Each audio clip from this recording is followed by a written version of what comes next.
This is Bart Peterson, and you are listening to the FCPA Compliance Report on the Compliance Podcast Network. This is Greg Gilchrist, and you are listening to the FCPA Compliance Report on the Compliance Podcast Network.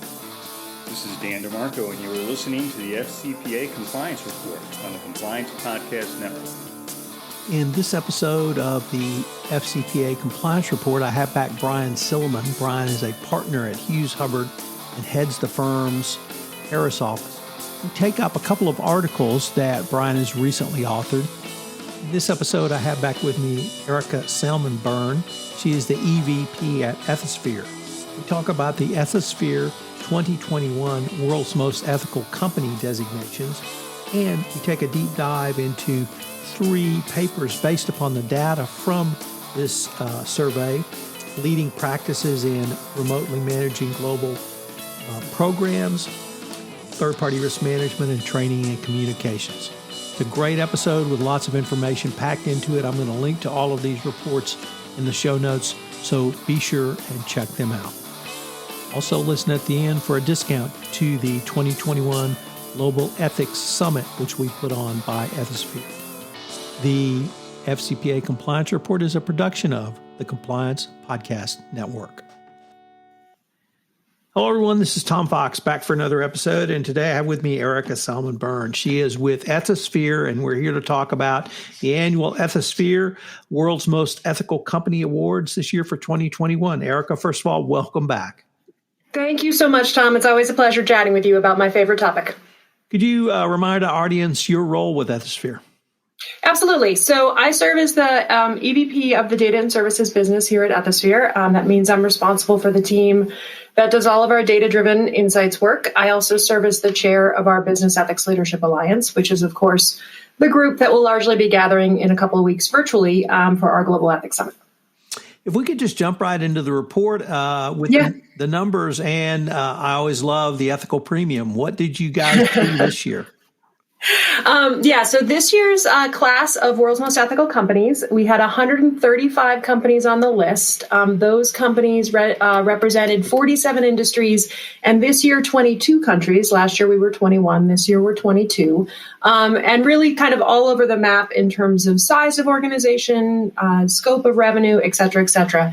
The ethics premium, which for those of your listeners who are not as familiar with that, is an analysis that we do every year of the stock performance of the publicly traded companies that are on our list. Obviously, we can't do a financial analysis of the private companies, and there are certainly private companies on the list. But for the publicly traded companies, this year's 5-year ethics premium was 7.1%. So that means that the companies that comprised our list over the course of the last 5 years outperformed the comparable large cap indices by 7.1%. So the ethics premium continues strong, Tom. That's 15 years worth of analysis we've done, and every year there's a degree of outperformance. It sure seems like a great investment. So what could you remind us again the methodology behind how you guys calculate this? Yeah, absolutely. So, and there were a lot of changes this year for the companies that went through the process. You all know that there were a lot of changes this year. So the way the process works is companies that are interested in applying fill out what we call our ethics quotient questionnaire. We've changed the survey every year. We do so with the assistance of our methodology committee. Many of the folks on the methodology committee will be familiar to your listeners. They are kind enough to grant us a little bit of their time so that they can walk through the survey from their expertise and help us make sure we're still continuing to codify leading practices. This year's survey was, depending on the skip logic, somewhere between 207 and 210 questions. We did add a lot about COVID related protocols. So to the extent you changed your communication plans for COVID, to the extent you changed your training plans, we wanted to try to capture some of what companies have gone through over the course of the pandemic year. But you fill out the questionnaire, and then those answers are scored. They're auto scored based on the answers that you choose. And then you submit documentation to the review team that helps us validate the practices that you reflected in over the course of the survey responses. Team reviews all of that, adjust scores as necessary based on the strength of the documentation you provided, and then we compare your performance by industry, and that performance then allows us to decide who ends up on the list. Some of the changes that you would have seen in the survey this year, in addition to the COVID piece, we completely rewrote our traditional sustainability and corporate social responsibility section to really reflect the work that companies are now doing around ESG. So that section is now called Impact. We also put a lot of weight on the quality of your ethics and compliance program. It's about 35% of your score. Corporate governance is 20%. We, of course, look at your culture work. So how are you thinking about and supporting your culture of ethics? And then leadership and reputation. So it's a huge lift on our side. Months of work. Yes. And, I still hear people say that it's worth just going through the process to apply. And even if they don't get the award the first time, the rigor that you guys require around that is really becoming an industry benchmark. Yeah, well, I'm delighted to hear that because it's certainly the way we feel about it. I actually have a lot of people who tell me I don't even actually go through the application process. I just look at the survey. Just looking at the survey is enough for me to know kind of where I am from a practice perspective, which is great. But yeah, no, it's, we take very seriously the amount of work that companies put into applying. And if you do apply, you get a scorecard that shows you kind of where your primary gaps were. So there is a definite focus on our side, trying to help companies improve. So what are some of the big picture items or numbers or even big picture tickets that you and your team have drawn from this year's WME? So there are a couple of things that I wanted to highlight for your listeners, Tom, and we're going to be coming out with a series of reports over the course of the spring. So our big annual conference will be virtual this year. That's, of course, our Global Ethics Summit. We'll be talking a lot about the data that we got from the process there.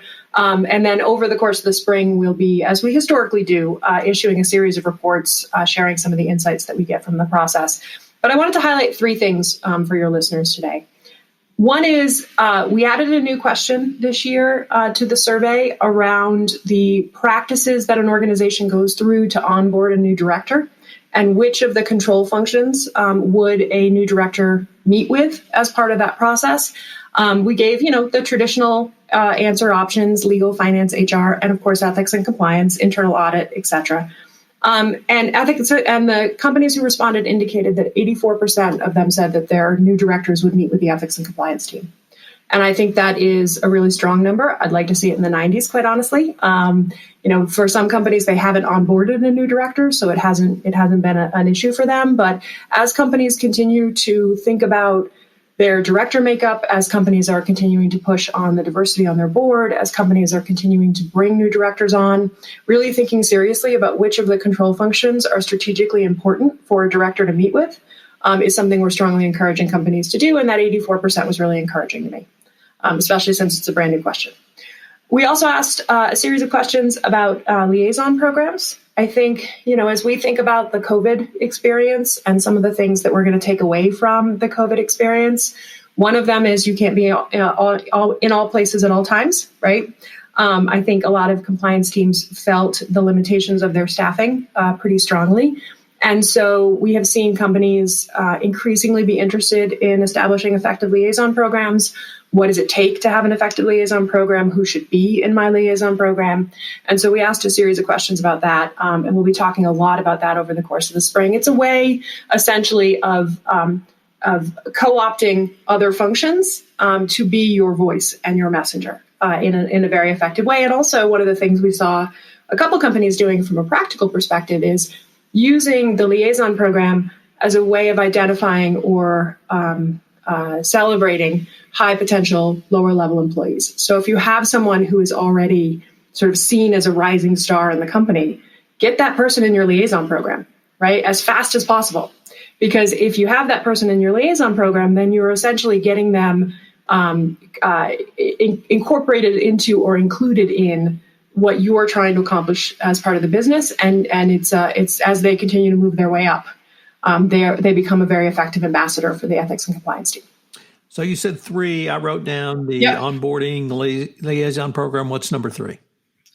So number three is the ways in which companies got very creative during the pandemic about communicating with employees. And this is one that I strongly encourage people don't let go of, right? I mean, we saw so many innovative practices during the course of the pandemic: short form video, things that aren't super overproduced, just, really, really quick and easy ways of trying to engage an audience using different messengers, using different modalities. Don't go back to email, right? don't do it. Stay with the stuff that you have found works in this environment, because it's going to work in whatever comes next, right? We're not all going to suddenly go back to, December of 2019. That's not the way this is going to finish itself out, right? We're going to have a hybrid component piece. We're going to have a part of time where you've still got managers who are managing people remotely. We've figured out some things that worked. We figured out some things that didn't work. And let's really hold on to those. So that's the other thing is, we saw a lot of great examples of, augmented reality enabled training and short form video and, really innovative attempts at communicating and connecting to employees. And I hope those continue.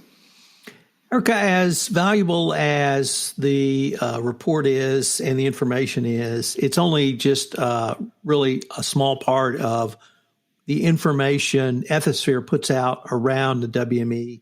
And so I'd like to, if I could turn to the leading practice guides that are available on the Ethisphere website that you used or derived from the information from this year's report, and start with remotely managing an effective global compliance program. And what did you guys find around who a CECO should report to? It's the perennial question, isn't it, Tom? Right? So the version of the report that you'll all find on the website is actually the data from last year's World's Most Ethical Companies class. We continue to make those reports available even as we're working on the new ones. So the new ones will be out in May and June. But the one that you'll find on the website right now outlines some data from last year, and we continue to see these trends. So a little bit more than half of the companies in the data set say that their compliance team is part of the legal department. But we also saw an increase in the number of people who said that the person who's running the program cannot be fired without the board knowing, right? So from our perspective, once you get outside of the highly regulated spaces, we see a real variation in where the program sits. But we often see the program sitting in legal and administratively reporting to the general counsel, which, I think we could have an interesting conversation, Tom, about whether or not that's a good setup. It's certainly a conversation that the compliance space has been having for 2 decades, but it continues to subsist as a setup. That said, what we look for is what are the indicia that we have that the function is autonomous, right? And the government's looking at this too, right? We saw this in the DOJ guidance that came out in June of 2020. So can the CECO be fired without the board knowing? Who does the performance evaluation of the person who is serving as the CECO? Who decides what they get paid, right? Those are some of the questions that we ask as part of the process. And we ask those questions because aside from what the org chart says, those are some of the things that give us a little bit of an indication as to whether or not the function is truly independent. And at the end of the day, that's really what everybody's looking for is this a function that, like audit, could take misconduct directly to the board as needed without having to filter through somebody else. So, do you sit in executive session with the committee chair or with the committee rather? Do you have regular telephonic conversations with the committee chair? Those are the kinds of questions we ask, and that's some of the data we'll be coming out with later this spring. Erica, there was some interesting information around mergers and acquisitions. Mm-hmm. And I had thought the DOJ made clear compliance needs to step up in that role, but it was not clear to me from the numbers whether that message is really percolated down as much as it needs to. And what did you guys find?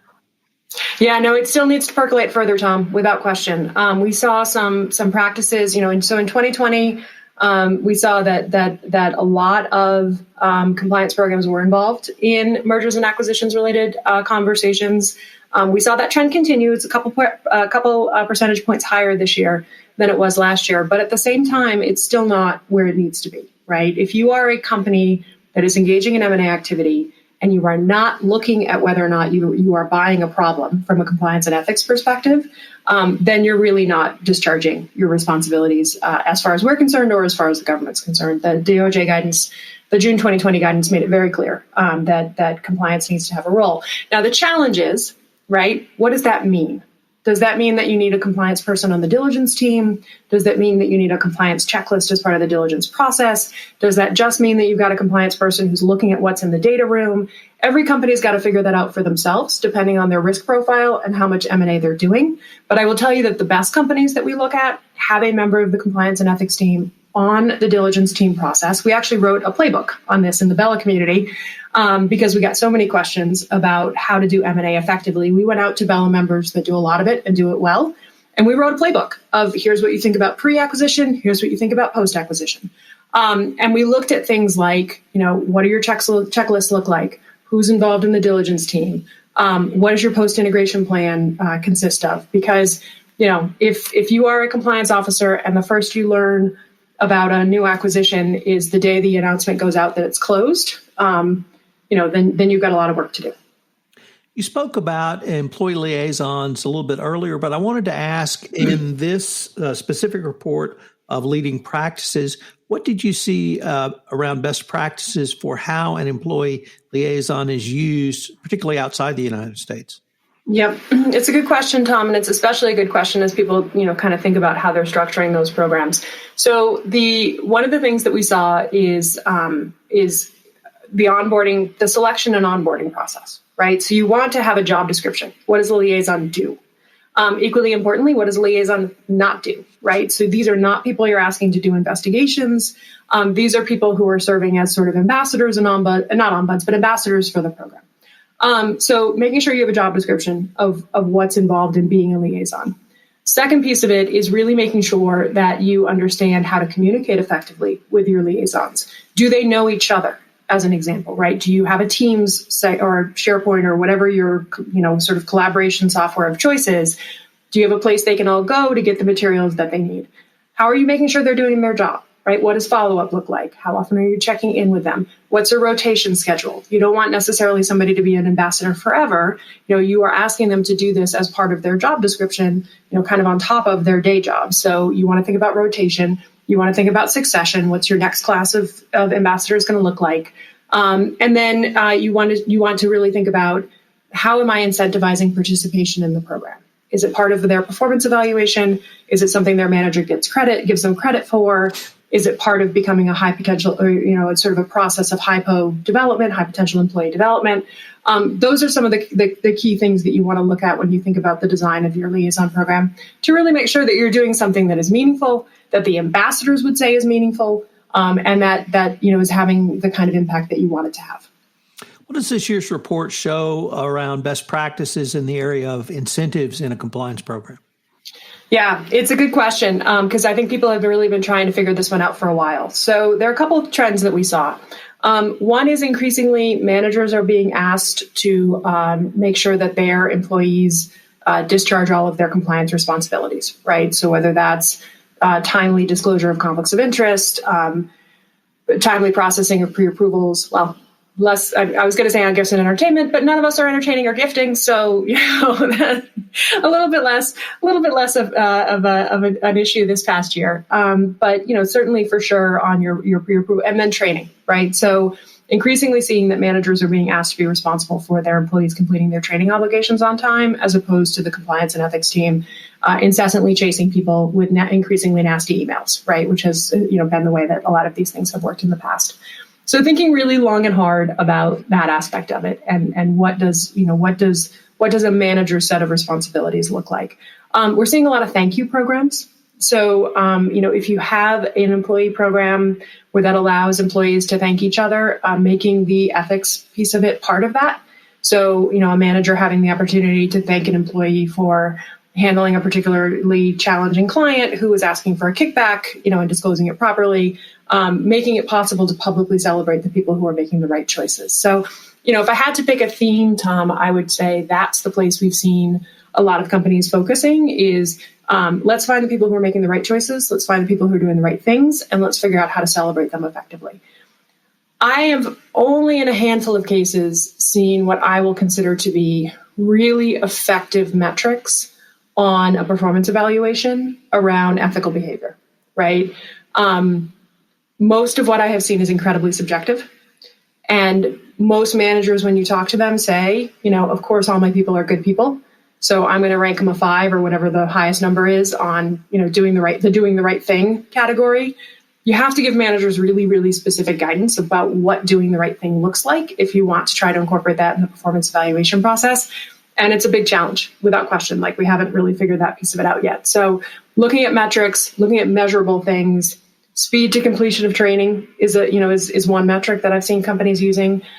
What is the team that gets all their training done fastest as an indication of how seriously they take their compliance obligations? So think about what the things are that you can really measure to take some subjectivity out of it if you're trying to design that kind of a program. The second leading practice guide was around the continuing bugaboo of third parties. And you had a section on onboarding and due diligence, and I guess I have to ask, why is this even still an issue, and what did the numbers show you this year? Yeah, it's interesting.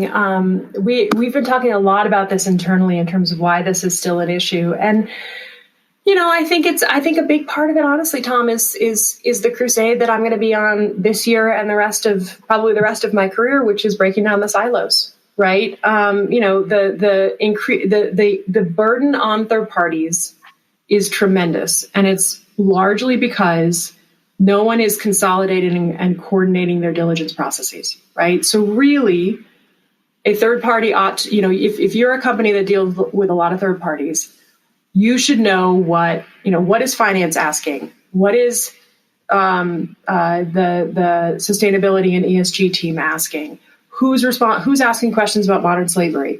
What are the key risks that we're concerned about as a business, and approaching it in a holistic fashion, right? So that we're really saying this is the complete compilation of what we care about in our third party relationships. And in a lot of companies, that level of coordination just doesn't exist, right? You've got one thing coming out from finance, you've got something else coming out from sustainability.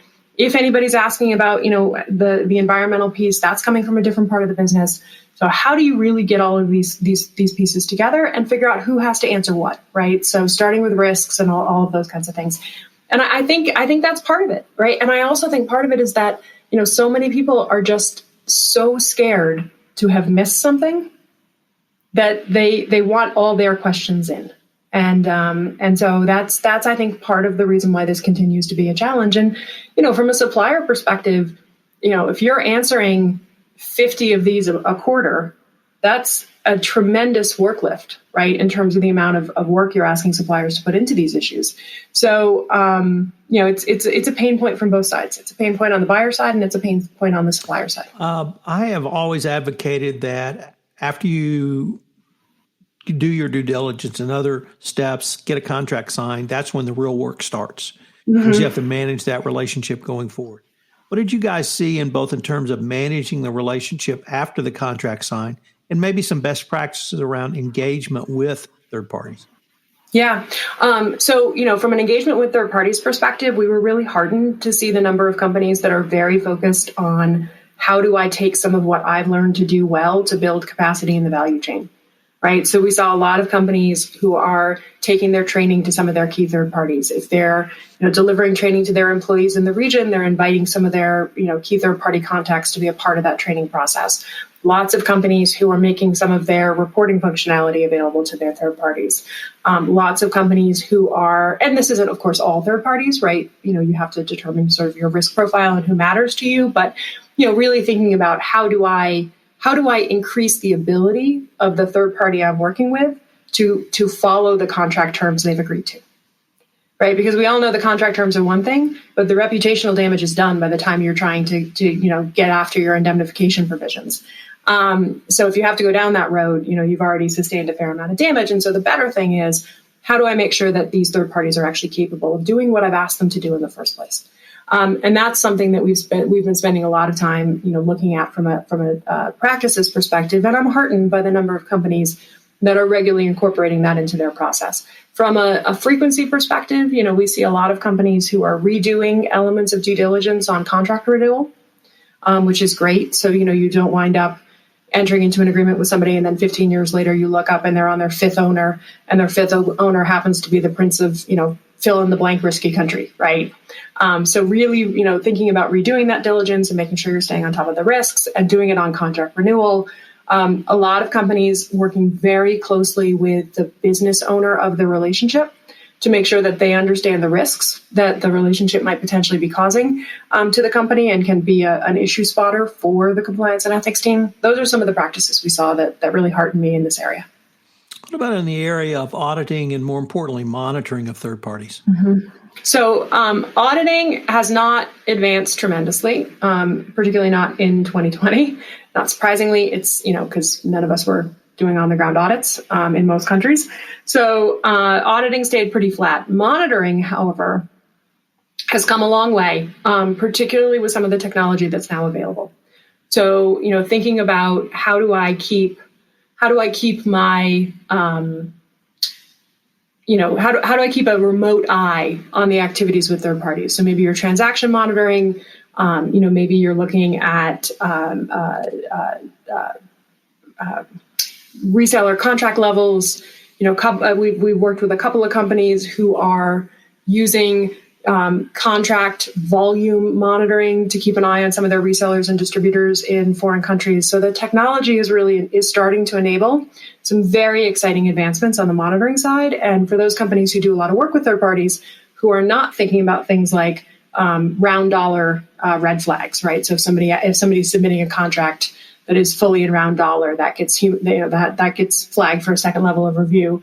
Or invoice rather, that's fully round dollar that gets flagged for a second level of review, or same invoice level for multiple months in a row. If you're not on a retainer, that would get flagged for a second level of review. So that kind of monitoring is increasingly being enabled by the technology, and that's a really exciting thing to see.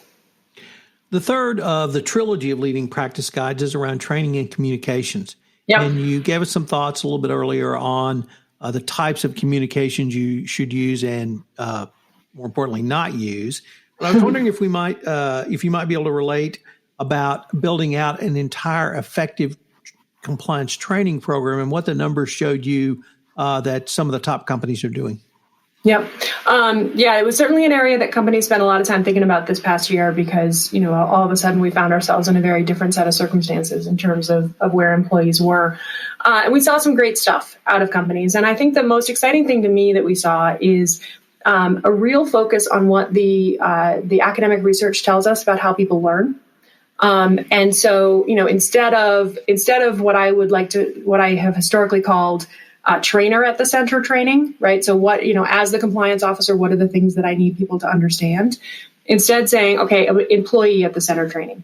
What knowledge am I trying to transfer? And how do I really do that effectively for this particular audience? So things like surveys embedded into your learning management system that help to auto-assign courses, right, is one thing we've seen companies doing. So instead of relying on job codes to figure out whether or not somebody needs a particular training course, instead you ask them a series of questions at the front end when they create their training profile. That training profile for the year then figures out which particular courses they need to complete in a given year. So you're really capturing people based on what they say they're doing for a living, as opposed to what multiple HRISs might tell you they're doing. Pairing of training and communications. Again, this goes to what the research has shown us over the years in terms of how people learn. So, pairing a training activity with a communication activity so that you're really having this kind of ongoing dialogue with your employees that is reinforcing the messaging you need them to hear. And then the third one I'd point your listeners to, Tom, is what I like to call just-in-time training.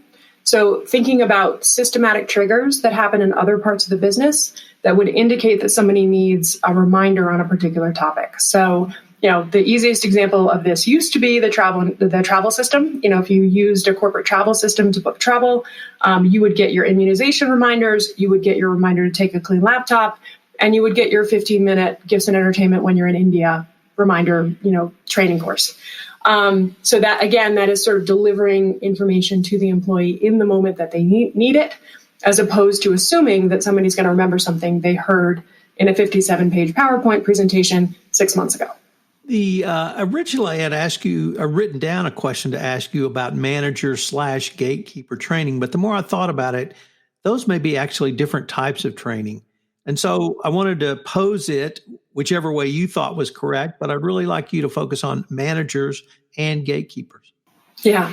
So manager training, Tom, is something we rewrote a giant section of the training and communication section of the survey this year to specifically focus on manager training. And we did that because what our culture work has shown us, we've been doing a ton of culture survey work over the course of the last 4.5 years for companies.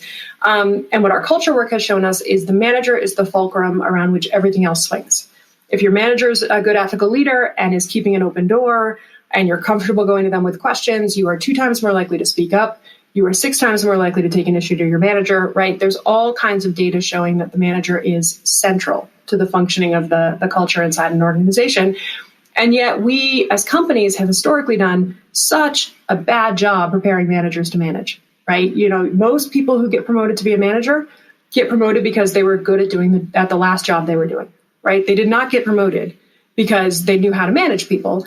And we don't always then really train them on how to do that, right? They get a training on how to use the performance evaluation system and how to approve an expense report and how to approve a time off request.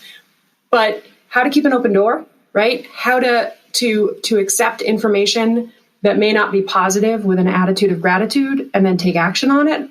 We have historically done a bad job of those kinds of things. And so this year we focused very specifically on how are you prepping managers to be good ethical leaders? And we got some really, really interesting results. Fortunately, a majority of companies are dedicating some time to this.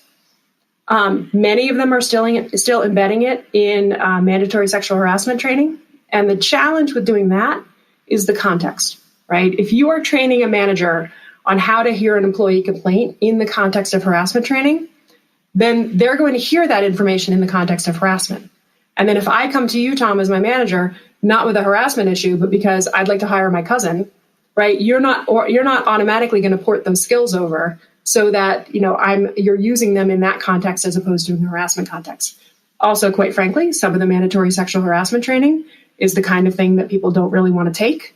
And so if you're trying to engage in a conversation about being a good ethical leader, that may not be the best place to put your training. If you're asking people to sit through something that's 2 hours long, you know, it may be something that gets lost in the message. So the good news is companies are thinking about it.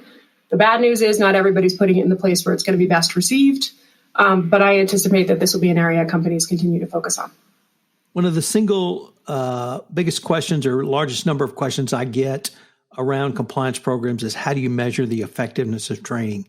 And you guys, I thought, took a great approach because you listed multiple methods that companies use, some singular, some in concert with each other. So I was wondering if you could give a few thoughts on measuring the effectiveness of training.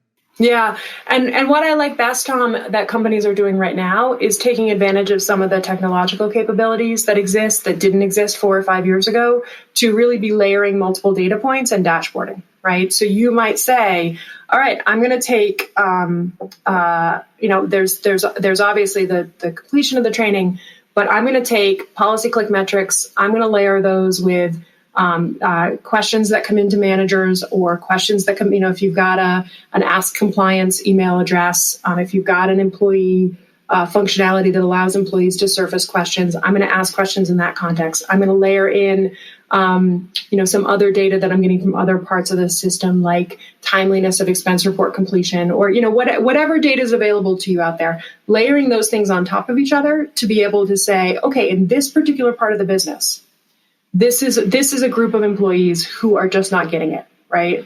The other thing that we're seeing increasingly is companies asking in focus groups, right? Asking in surveys, asking in pulse surveys, right? There's all these different ways we're engaging employees these days, and there's no reason why you can't just ask, right? Hey, what did you think of that training? Did you find it effective? Do you remember anything I said?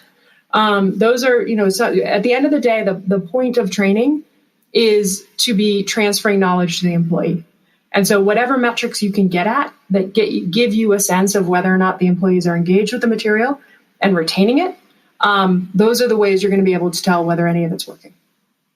Erica, we're near the end of our time for this episode, but you gave us one term that some of our listeners may not know what it means, and that's the Baylor Community. Could you say a few words about Baylor, what it is, and how you and your Baylor family use that community? Yeah, absolutely. So it's probably my favorite part of my job, honestly. It's a group of companies who have come together to share best practices and try to really lift all boats. And so we are now about 350 multinationals that are part of the community.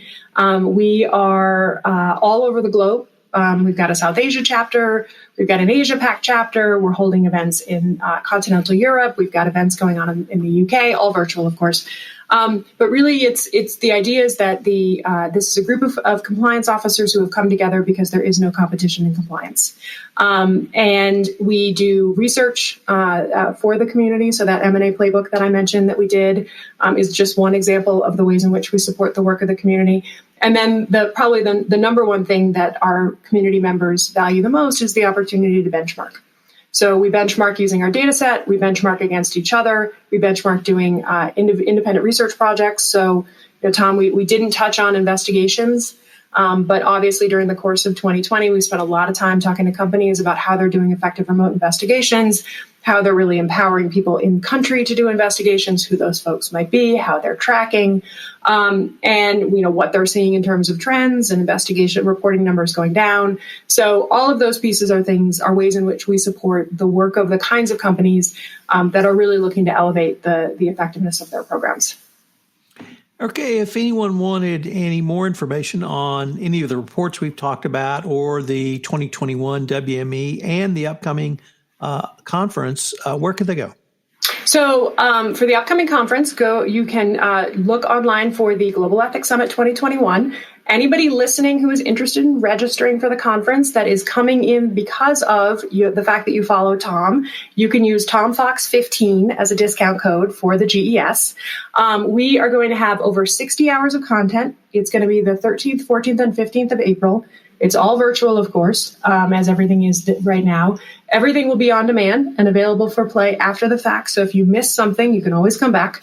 Some of the panels I'm really looking forward to, Tom, we've got a behavioral science, what to know from behavioral science in the context of the compliance program. So we're going to be hearing from some cognitive psychologists and other people who are coming from the behavioral sciences side, who are going to talk to a compliance community about how to use those insights to really more effectively communicate with employees. We're going to be talking a lot about ESG and how it intersects with the ethics and compliance program.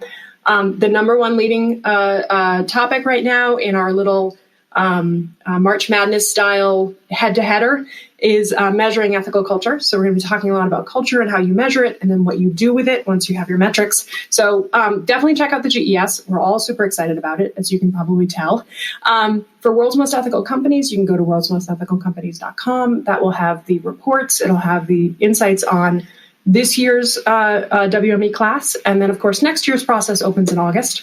So if you are a company who's interested in potentially exploring that, you can keep an eye on our website for the launch of next year's WME process a little bit later in the summer.